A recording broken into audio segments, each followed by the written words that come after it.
Hej, jeg har lavet en lille video, hvordan man løser det der problem, som jeg har skrevet op for oven, med de 12 ens udseende kugler, som alle undtagen en vejer det samme. Den afvigende kugle er enten tungere eller lettere end de øvrige. Find ud af ved 3 vejninger, hvilken kugle der afviger, og om hvorvidt den er tungere eller lettere end de øvrige. Jeg har forberedt en regnefil her, som hjælper med at løse problemet. Til en start kan vi prøve at fundere over, hvad vi har til vores disposition. Vi har 3 vejninger, og vi har 3 udfald af hver vejning. Det vil sige, at det samlede antal udfald af de 3 vejninger, det er 3 i tredje, det er 27. Når vi kigger på kuglerne, så er der 12 kugler, og for hver kugle er der 2 muligheder. Det vil sige, at der er 24 forskellige muligheder for en kugleafvigelse. Det vil sige, at når der er 27 forskellige udfald af vejningerne og 24 forskellige udfald af kuglerne, så er der gode chancer for, at vi kan løse problemet.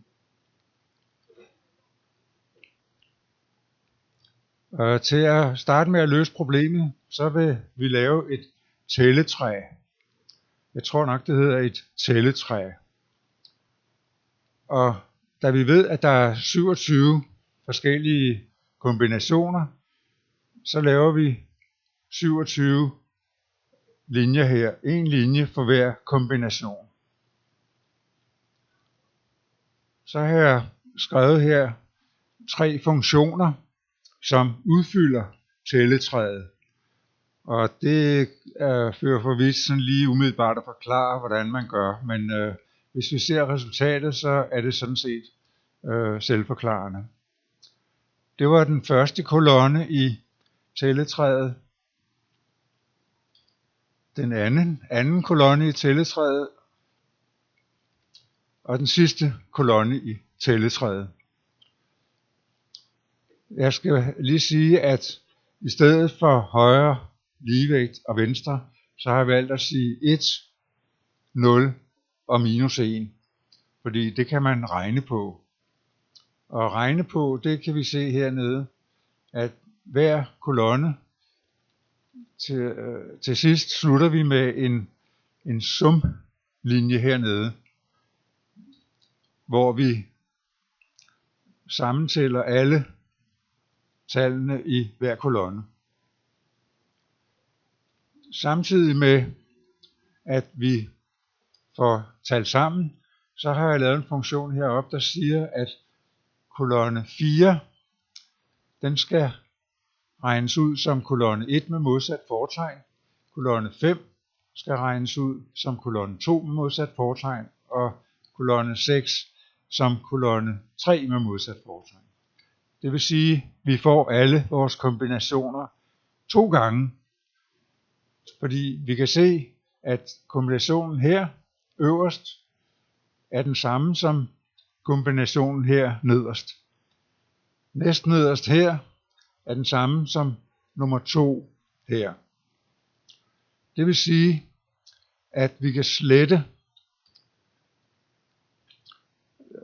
alle kombinationerne herfra ned. Og så kan vi endvidere slette kombination 14 her, som er 3 gange ligevægt, som jo ikke kan forekomme. Nu trykker jeg på sammentælle-knappen, så kan vi se, at der ligger ikke lige mange kugler på hver vægtskål. For at bringe det i orden, så kan vi flytte nogle af kombinationerne her fra den ene side af skemaet til den anden. Sådan. Så trykker jeg på regneknappen. Nu er der lidt mere, om jeg så må sige, ligevægt. Så kan vi flytte denne hernede fra den ene side til den anden. Det er jo stadigvæk det samlede antal kombinationer, der står i de to hovedkolonner. Nu trykker jeg på regneknappen, så kan vi se, at nu er der næsten lige mange kugler på hver vægtskål. Og hvis jeg så her kan jeg se, hvis jeg fjerner denne her, trykker på regneknappen, så er der lige mange kugler på hver vægtskål. For at det skal se lidt pænere ud, så vælger jeg at flytte det her -1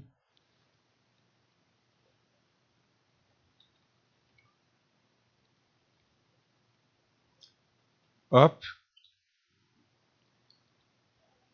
Der. Så står der 4 - 1 her, og 4 + 1 her. Så kunne jeg godt stoppe her og sige, at det er de kuglenumre, der står herude. Men det ser ikke så kønt ud, så jeg vælger at omnummerere.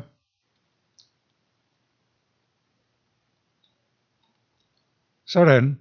Og så ser vi, at det passer med, at der er 12 kugler, og at der er lige mange kugler på hver vægtskål. Så er det jo selvfølgelig naturligt at sige, når venstre vægtskål går ned, så kan vi skrive tungere her. Og når højre vægtskål går ned, så kan vi skrive lettere her. Så siger vi altså, at alle kombinationerne herovre på denne her side, de 3 kolonner, det giver, at kuglerne er tungere, en af kuglerne er tungere end de andre, og at herovre er den lettere. Så skal vi så finde ud af, hvor vi skal lægge kuglerne i de 3 vejninger. Og det finder vi ud af på denne måde. Vi siger vejning 1.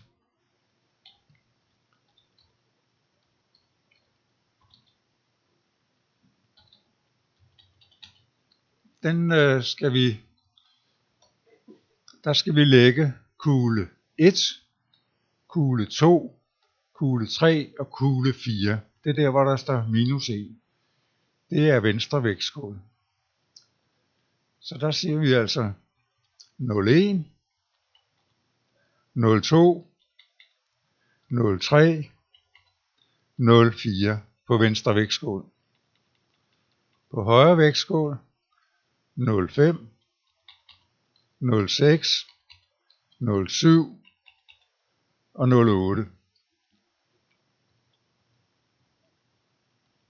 Vejning 2, den ser vi her. -1, det er kugle 1, 2, 7 og 8.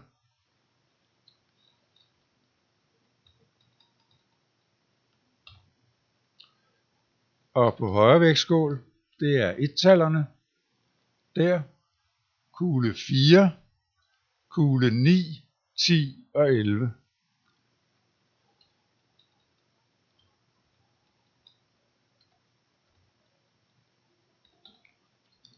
Og så siger vi vejning 3.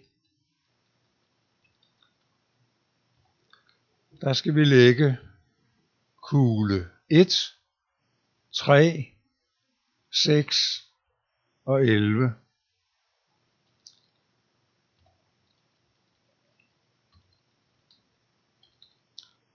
Og på højre vægtskål skal vi lægge 1-tallerne 04,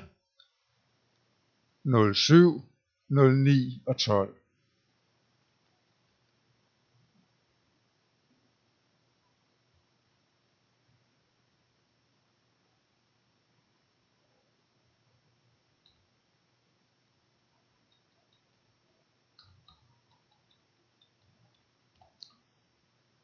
Sådan. Så har vi de 3 vejninger, hvilke kugler der skal ligge hvor. Og heroppe der står så hvilke kombinationer der giver hvilke kugle, der er tungere eller lettere. Så i stedet for at operere med minus 1, 0 og 1, så kan vi erstatte minus 1